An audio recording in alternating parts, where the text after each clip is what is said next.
السلام علیکم میرے پیارے لسنرز. کہانی شروع کرنے سے پہلے میرے فیس بک کے گروپ لبابہ حیدر آفیشیل اور میرے فیس بک پیج لبابہ حیدر کو جوائن کریں. میرے پیج اور گروپ کا لنک ڈسکرپشن باکس میں بھی موجود ہے. میں آپ کا وہاں انتظار کر رہی ہوں. شکریہ. سورج ابھی نہیں نکلا تھا. میں نے گھوڑی سر پر دوڑا دی اور یونیورسٹی کیمپس سے اوپر نکلتا ہوا نہر کے ساتھ ساتھ چلتا محمود بوٹی بند پر جا پہنچا. میں شہر کے اندر سے بادامی نہیں پہنچنا چاہتا تھا. اس میں 100 خطرے تھے. لاہور شہر کی ہی نہیں پورے صوبے کی پولیس میری تلاش میں تھی. ہر آنکھ مجھے اپنی طرف گھورتی ہوئی نظر آتی تھی اور مجھے ہر آنکھ سے بچنا تھا. شیر دل آہو کا میں نے راوی روڈ کے مشرقی حصے میں پہنچ کر ایک صبح خیز آدمی سے پتہ پوچھا تو اس نے بڑی توجہ سے میری بات سنی. اس وقت تک سورج طلوع نہیں ہوا تھا. اس آدمی نے مجھے بڑی تفصیل سے آہو صاحب کے گھر کا پتہ بتایا. معلوم ہوتا تھا کہ آہو صاحب اس علاقے میں بڑی عزت رکھتے ہیں.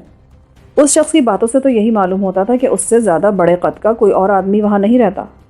میں گھوڑی کو ایڑ لگاتا ہوا آگے بڑھا تو معلوم ہوا کہ جو نشانیاں اس نے بتائی تھیں وہ مجھے ایک بہت بڑے 2 منزلہ مکان کے سامنے لے گئیں. میں نے دروازے پر لگی گھنٹی بجائی تو ایک ادھیڑ عمر کا آدمی باہر نکلا. وہ سر سے گنجا اور پاؤں سے ننگا تھا. حالانکہ اتنی شدید سردی تھی مگر اس نے اپنی دونوں سرحدیں غیر محفوظ رکھ چھوڑی تھیں. وہ شاید فرش صاف کرتا ہوا ایک دم باہر آیا تھا. میں نے اسے اپنا نام بتایا اور کہا کہ مجھے اسلم آبی صاحب نے بھیجا ہے. میں آہو صاحب سے ملنا چاہتا ہوں. تو وہ سر ہلاتا ہوا انہی قدموں پر لوٹ گیا. ابھی مجھے وہاں کھڑے 3-4 منٹ ہی گزرے تھے کہ دروازے میں ایک لمبا تڑنگا خوبصورت جوان نمودار ہوا. اس کے چہرے پر مسکراہٹ بہت سجتی تھی. آتے کے ساتھ ہی اس نے بڑے تفاق سے ہاتھ ملایا اور معنی خیز نظروں سے مجھے گھورتے ہوئے بولا, فرمائیے میں کیا خدمت کر سکتا ہوں آپ کی؟ آہو صاحب آپ ہی ہیں؟ جی ہاں, میرا ہی نام شیر دل آہو ہے. دیکھیں جناب, مجھے اسلم آبی صاحب نے بھیجا ہے. میں آپ کے ہاں چند دن کے لیے ٹھہرنے آیا ہوں. نام کیا بتایا آپ نے؟ غلام جیلانی. پورا نام؟ جی یہی میرا پورا نام ہے. اوہ سمجھا. آئیں تشریف لیں اندر, غریب خانہ حاضر ہے. یہ کہہ کر وہ پیچھے ہٹ گیا. اور یہ گھوڑی, اسے بھی اندر لے آئیے. اس کے کہنے کے مطابق میں گھوڑی سمیت اس کے مکان میں داخل ہو گیا. سامنے ایک صحن تھا. کوئی 30 فٹ مربع کی وسعت ہوگی اس کی. صحن کے چاروں طرف عمارت بنی تھی مگر اس طرح کہ دوسری طرف بھی اس دروازے جتنا بڑا دروازہ تھا جس میں سے گزر کر میں صحن میں پہنچا تھا. آہو صاحب نے صحن میں پہنچتے ہی بلند آواز سے کہا, کبری, ابے او کبری. جی سرکار, حاضر ہوا. ایک بہت ہی چاق و چوبند آواز میرے کانوں سے ٹکرائی اور پھر اس کے ساتھ ایک آدمی سفید براق شلوار قمیض میں ملبوس تیزی سے درمیانی کمرے میں سے باہر نکلا. اس کی نظریں جھکی ہوئی تھیں. جو ہی وہ میرے سامنے آیا میرے حافظے کے نہا خانوں میں ہلچل سی مچ گئی. اس کو میں جانتا تھا. وہ شبراتی تھا جسے میں کوٹ لکھپت جیل میں مل چکا تھا. جب میں وہاں کچا قیدی تھا تو اس دور میں وہ وہاں 1 سال کی قید و مشقت بھگت رہا تھا. وہ سر جھکائے تیزی سے ہمارے سامنے آن ٹھہرا تو آہو صاحب بولے, ابے ادھر بھی دیکھے گا کہ نہیں؟ جا اس ماں کو لے جا کر ادھر پیچھے لون کے کسی کونے میں باندھ دے, پھر اس کے آگے دانہ بھی ڈال دینا. آہو صاحب کا یہ حکم سن کر اس نے پہلی بار نظریں اوپر اٹھائیں اور جو ہی میں اس کی نظروں میں آیا وہ ایک دم دیدے پٹ پٹا کر مجھے یوں دیکھنے لگا جیسے میں کوئی بھوت ہوں. مگر میں نے اسے دیکھا اندیکھا کر دیا, یوں ظاہر کیا جیسے میں اسے بالکل نہیں جانتا. اس نے ایک دم میرے سامنے آ کر مجھے پریشانی میں مبتلا کر دیا تھا. میں نہیں چاہتا تھا کہ آہو صاحب مجھے میرے اصلی روپ میں دیکھ سکے. میں اپنی شناخت ان سے بہرحال چھپا لینا چاہتا تھا مگر اس شبراتی سالے نے میرا منصوبہ غارت کر دیا تھا. اب وہاں میرے لیے جھوٹ بولنے کی کوئی گنجائش باقی نہ رہ گئی تھی. پھر بھی میں نے اپنے گرد ایک دیوار کھڑی کر لی اور اس گھننے بدماش شبراتی جیب کترے کو پہچاننے سے انکار کر دیا. میرے چہرے کے خالی خالی تاثر کو دیکھ کر شبراتی کے لبوں پر آئی مسکراہٹ آہستہ آہستہ غائب ہو گئی اور اس نے جلد ہی اپنی بھیدوں بھری گھبراہٹ پر قابو پا کر کہا, بہت اچھا سرکار, ابھی لیں. مگر یہ کاٹتی پھاڑتی تو نہیں ہے نا سرکار؟ گھوڑیوں اور عورتوں کا کیا اعتبار؟ ابے اعتبار کے گھوڑے, چلے جیسے, کچھ نہیں کہتی ہے تجھے. تیری ماں کے برابر ہے یہ حرامی پلے, چل ادھر. آہو صاحب نے بے تکلف انداز سے شبراتی کو اپنی مہربانی سے نواز دیا. وہ بھی سالہ خوش ہو گیا, کھل کر ہنہنانے لگا اور دانت نکالتا ہوا گھوڑی کی لگام پکڑ کر دوسرے دروازے کی طرف بڑھ گیا. مگر جاتے جاتے بھی مجھے وحشت میں مبتلا کر گیا. 2-3 بار اس نے مجھے مڑ مڑ کر یوں دیکھا جیسے کہہ رہا ہو, اچھا تو آپ ہیں حضرت, آپ پر قربان جائیے, آپ کی تو مجھے بڑے دنوں سے تلاش تھی. انداز اس کا بالکل ویسا ہی تھا. واللہ میں تو اندر ہی اندر سکڑ کر رہ گیا. شبراتی جیسے رذیل آدمی سے کچھ بھی بعید نہ تھا. اور میں آہو صاحب کے گھر میں 2 گھڑی پناہ لینے کے لیے داخل ہوا تھا۔ شبراتی میری نظروں سے اوجھل ہوا تو میں نے محسوس کیا کہ آہو صاحب میرے چہرے کے بدلتے رنگوں کو بڑے غور سے دیکھ رہے ہیں۔ وہ ہنس کر بولے، ہمارا لاڈلا نوکر ہے، کبری نام ہے اس کا، بڑا منہ پھٹ ہے، ایسی سی چوکڑیاں بھرتا ہے سالا کہ آہو بھی پیچھے رہ جاتے ہیں۔ میں نے فقرہ مکمل کیا، میرا اعتماد لوٹ آیا تھا۔ آہو صاحب کی مسکراہٹ میں بڑا جادو تھا۔ وہ کھل کر ہنس دیے، جی ہاں جی، بالکل ٹھیک کہا آپ نے، بات ہی کچھ ایسی ہے۔ یہ کہہ کر وہ مجھے ایک صاف ستھرے سجے سجائے کمرے کے سامنے لے گیا، مگر ابھی میں دروازے میں ہی تھا کہ دائیں طرف مکان کی دوسری منزل کی ایک کھڑکی میں مجھے ایک چہرہ نظر آیا، جو آنکھوں کے سوا سارے کا سارا ایک سیاہ دوپٹے میں چھپا ہوا تھا۔ ان آنکھوں میں مجھے قیامت کا تحیر نظر آیا، ایسا تحیر جو میں نے کسی آنکھ میں سے پہلے نہ دیکھا تھا، نہ شاید کبھی دیکھ سکوں گا۔ وہ بہت ہی خوبصورت سرما سا قسم کی شاعرانہ آنکھیں تھیں، مگر اس گھڑی وہ جس انداز میں مجھ پر جمی تھی وہ میرے لیے اپنی جگہ ایک بہت حیران کن بات تھی۔ بس ایک لحظے کے لیے میں ان آنکھوں کو دیکھ سکا اور بس۔ آہو صاحب نے مجھے چونکایا، آئیے اندر تشریف لے آئیے۔ وہ کمرے میں داخل ہو کر اپنی بھاری بھرکم آواز میں مجھے اندر داخل ہونے کا اذن دے رہے تھے۔ میں نے ان کی آنکھوں کے طلسم کا جال توڑتے ہوئے کمرے میں قدم رکھا تو معلوم ہوا کہ وہاں آدمی کی سہولت کی ہر شے موجود تھی۔ ایک طرف بہت آرام دہ قسم کا بڑا سا صوفہ دھرا تھا، جس کے سامنے شیشے کی ایک میز دھری تھی، اس پر خوبصورت راکدان پڑے تھے، فرش پر دبیز قالین تھا، دیواریں ہلکے پیلے رنگ برنگی تھیں، بائیں ہاتھ ایک پلنگ بچھا تھا، بہت آرام دہ اور خوبصورت۔ اس پر فوم کا گدا اتنا نرم اور دبیز تھا کہ میں نے چاہا اس پر جا کر اسی وقت جا لیٹوں اور سو جاؤں۔ دیوار کے ایک نکڑ میں ایک چھوٹا سا دروازہ لگا تھا۔ آہو صاحب بولے، بیٹھے جناب، اس کمرے میں آپ کی ضرورت کی ہر چیز پہنچ جائے گی۔ ادھر کونے میں باتھ روم ہے، صابن، تیل، تولیہ سب آپ کو موجود ملے گا۔ کرایہ اس کا صرف آپ کی محبت اور خلوص کی صورت میں وصول کیا جائے گا۔ وہ بہت کھل کر مسکرا رہے تھے۔ میں آپ کا بہت شکر گزار ہوں آہو صاحب کہ آپ نے اتنی توجہ فرمائی۔ یہ تو میرا فرض ہے جناب عالی، آپ ہی کا دوست میرا دوست ہوتا ہے۔ ابھی کبری آتا ہوگا، وہ ہر طرح سے آپ کا خیال رکھے گا۔ میں اسے کہہ دیتا ہوں سگریٹ بھی ادھر رکھیں سامنے، وہ پیکٹ کھول لیں اور بے فکر ہو کر بیٹھیں، جب تک جی چاہے یہاں رہیں، یہ آپ کا اپنا گھر ہے۔ آپ کا بہت بہت شکریہ آہو صاحب، میں صبح کو اور آپ کو کبھی نہیں بھلا سکوں گا۔ ارے جناب، شکریہ کی رٹ نہ لگائیے، یہ تو دکھ دینے والی بات ہے، آپ میرے معزز مہمان ہیں۔ یہ کہہ کر وہ مسکراتے ہوئے باہر نکل گیا اور میں ایک بار پھر اپنی سوچوں کے تاریخ غار میں اتر گیا۔ آسیہ پھر میرے سامنے آ ٹھہری تھی، سر جھکائے، بال بکھرائے، اس کے رخساروں کی ساری رونقیں اجڑی ہوئی تھیں، ہونٹوں پر پپڑیاں جمی تھیں اور آنکھوں میں آنسو لرز رہے تھے۔ اس کا بدن لرز رہا تھا اور وہ مجھ سے بلک بلک کر پوچھ رہی تھی کہ میرا کیا قصور ہے بھیا، میں نے کیا گناہ کیا ہے جس کی مجھے یہ سزا مل رہی ہے؟ میں کس جرم میں یوں پیس کر رکھ دی گئی ہوں؟ کیونکہ مجھے جیل کی ان تنگ و تاریک کوٹریوں میں پور پور مرنے کے لیے ڈال دیا گیا ہے۔ تو اسی شہر میں غلام جیلانی، مگر تو کتنا کٹھور ہے کہ ایک بار بھی مجھ سے ملنے نہیں آیا۔ اس کے سوالوں کے میں کیا جواب دوں؟ میں اسے کیا کہوں؟ میں ہی آسیہ کے ستاروں جیسی آنکھوں میں آنسو لانے کا ذمہ دار ہوں۔ میں نے ہی اس کی زندگی کے روشن آسمان سے سارے چاند ستارے نوچ لیے ہیں۔ میں بھلا اسے کیا جواب دے سکتا تھا؟ اس کا چہرہ میرے تصور میں بار بار ابھرتا رہا اور میں آہو صاحب کے آرام دہ صوفے پر بیٹھا یوں محسوس کرتا رہا جیسے میں دہکتے ہوئے گرم توے پر بٹھا دیا گیا ہوں۔ لیکن پھر اچانک ہی مجھے یہ خیال آیا کہ اب جب کہ میں آہو صاحب کے پاس آن پہنچا ہوں تو مجھے یہ امید رکھنی چاہیے کہ میرے اور آسیہ کے درمیان حائل فاصلوں کی دیوار جلدی مٹ جائے گی اور میں اسے ضرور آزاد کرا دوں گا۔ اس کی رہائی کے لیے میں اپنی جان بھی داؤ پہ لگا دوں گا، اور اگر میں اسے آزاد نہ کرا سکا اور اس کی سوچوں، امنگوں اور آرزوؤں کے تاج محل کو حقیقت کا روپ نہ دے سکا تو جان سے گزر جاؤں گا۔ پھر زمین کا پیٹ میرے لیے زمین کی پشت سے بہتر ہوگا کہ اس درخت کا فائدہ ہی کیا ہے جس پر پھل نہ لگتا ہو۔ میں انہی سوچوں میں گم تھا کہ آہو کا ملازم شبراتی اندر آ گیا۔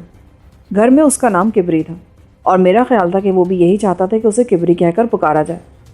وہ اندر آیا تو اس کی آنکھوں میں عجیب سی چمک لہرا رہی تھی۔ وہ مجھے گہری گہری نظروں سے دیکھتا ہوا اندر داخل ہوا اور دروازہ اپنے پیچھے بند کر کے بولا، او استاد، یہ تم ادھر کیسے آن ٹپکا؟ بڑے شان بان ہے تیرے، یہ سوٹ، یہ بوٹ، یہ ٹائی، پہ تیرے تو طور طریقے بدل گئے۔ کیا بکتے ہو؟ کیا کہہ رہے ہو؟ اپنی کھال میں رہو۔ ابے استاد، اپنی کھال تو ادھر سالی کوٹ لکھپت جیل میں ہی چھوڑایا۔ ادھر تو ہم نے بکرے کی کھال اوپر اوڑھ لی ہے، پر مجھ سے بتکو مت بڑے بھائی، میں تمہیں پہچان کیا ہوں؟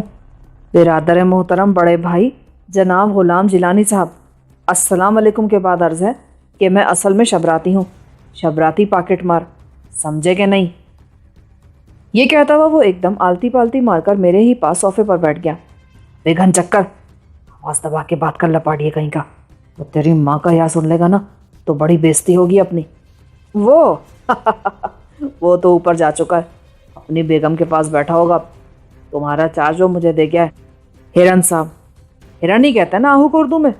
بے لعنت ہے تیری شکل پہ، تو زبان بند نہیں رکھے گا؟ او استاد گھبرا مت، تیرا میرا راز ایک ہی رہے گا۔ ادھر میں بھی آہو صاحب کو بڑا چٹا دھاری سادھو بن کے ملا تھا، میں نے اپنے سسرال سے نکلتے ادھر نوکری کر لی ہے۔ بابا لوگ ادھر پاکٹ ماری کا دھندا بہت نرم پڑ گیا تھا، جس کا بٹوا کھولو اروی، بھنڈی، توری، آلو، دھنیا، پودینہ، ٹماٹر کی لسٹ ملتی تھی اس میں سے، تنگ آ کر میں نے ادھر نوکری کر لی۔ کہ تو نے بہت اچھے کیا شبراتی، راستی بہت اچھی چیز ہے۔ ایسی کی تیسی راستی کی، یہ بات نہیں ہے استاد، بس ایسے ہی میں ذرا دب گیا ہوں۔ اچھا میں بھی آتا ہوں۔ یہ کہہ کر وہ تیزی سے باہر نکلا، اور کوئی 10 منٹ بعد جب وہ میرے پاس واپس آیا تو اس کے ہاتھ میں یہ بڑا سارا ولایتی ناخن تراش تھا۔ لے استاد، پہلے میں تیرے ناخن کاٹ دوں۔ اتنے لمبے کر لیے تو نے، اگر یہ ٹوٹ گئے تو زخم ڈال دیں گے۔ یہ کہہ کر اس نے بڑی محبت سے میرے پاؤں گود میں رکھے اور بڑے سلیقے سے میرے ناخن تراشنے لگا۔ اس کام سے فارغ ہو کر وہ بولا، دیکھو استاد، تم مجھے شبراتی نہ کہا کرو ادھر، میرا نام کبری ہے، میرا اصل نام غلام کبریا ہے نا، بس وہ بگڑتے بگڑتے کبری ہو گیا، اب مجھے یہی اچھا لگتا ہے۔ آہو صاحب کبھی کبھی مجھے کبرایا بھی کہہ لیتے ہیں، جس کا مطلب ہے گھبرایا ہوا۔ مجھے غصہ تو بہت آتا ہے، پھر بھی میں اس سالے کو معاف کر دیتا ہوں، ورنہ تو میں اس کی پاکٹ ہی کاٹ ڈالوں۔ اچھا جا، تو پہلے میرے نہانے کا بندوبست کر، پھر ذرا ناشتہ لیا، بڑی بھوک لگی ہے مجھے۔ وہ میری بات سنتے ہی اٹھا اور بولا، ارے میں تو بھول ہی گیا تھا، بس ابھی لایا میں سب کچھ، پانی بھی گرم دوں گا اور ناشتہ بھی۔ یہ کہہ کر وہ تیزی سے باہر نکل گیا۔ کوئی 1 گھنٹے بعد وہ مجھے غسل خانے میں سے گزار کر ناشتہ کھلا چکا تھا، برتن اٹھا کر باہر نکل گیا اور بولا، میں بھی آتا ہوں استاد، ذرا مالکن سے بھگت لوں۔ اس کے لب و لہجے میں بڑی محبت تھی، بے پناہ خلوص سے لگتا تھا، جس کی وجہ سے میں اس کی طرف سے مطمئن ہو کر بیٹھ گیا اور سگریٹ سلگا کر پینے لگا۔ ماضی کے بہت سے تلخ ترش دنوں کی یادیں میرے حافظے میں کلبلانے لگی تھیں۔ شبراتی کو جب میں نے پہلی بار جیل میں دیکھا تھا تو میں کچا قیدی تھا، اور وہ لوگ ابھی مجھ سے کوئی مشقت نہیں لیتے تھے، میرے مقدمے کی ابھی کارروائی جاری تھی۔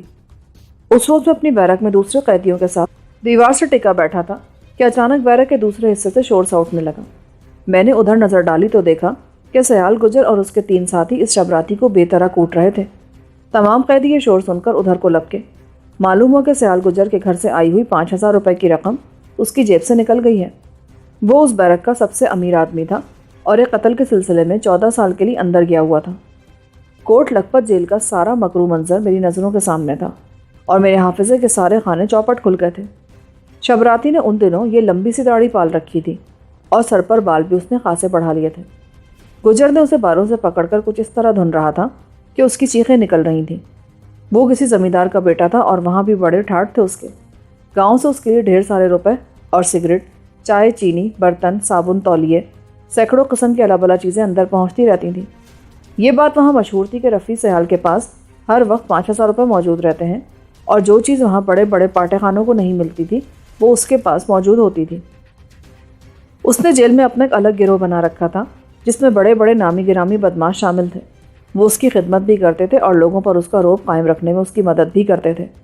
اپنی ان خدمات کے صلے میں انہیں رفیع سیال کے دربار سے ضرورت کی ہر شے مل جاتی تھی، اور یوں ان کی زندگی کے دن وہاں بڑے آرام سے گزرتے تھے۔ جیل کے عملے کا منہ بند کرنے کے لیے سیال بے دریغ روپیہ خرچ کرتا تھا۔ اب جو اس کی جیب کٹی تو اس نے اپنے ساتھیوں کے کہنے پر شبراتی کو شعبے میں پکڑ لیا تھا۔ میں اپنے حال میں مست اس بیرک میں گمسم سا ڈانو ڈول پھرتا تھا، اور میری اسی چپ کی وجہ سے مجھے کبھی کوئی نہ پوچھتا تھا کہ بھیا تیرے منہ میں کتنے دانت ہیں۔ سب لوگوں کو معلوم تھا کہ شبراتی بہت منجھا ہوا پاکٹ مار ہے۔ وہ اس سے پہلے بھی کئی بار جیل جا چکا تھا، اور اب سیال اور اس کے ساتھیوں کا متفقہ فیصلہ تھا کہ شبراتی نے جیب کاٹی ہے۔ وہ معاملہ ایسا تھا کہ سیال جیل کے حکام سے شکایت بھی نہیں کر سکتا تھا، اور اب وہ سب لوگ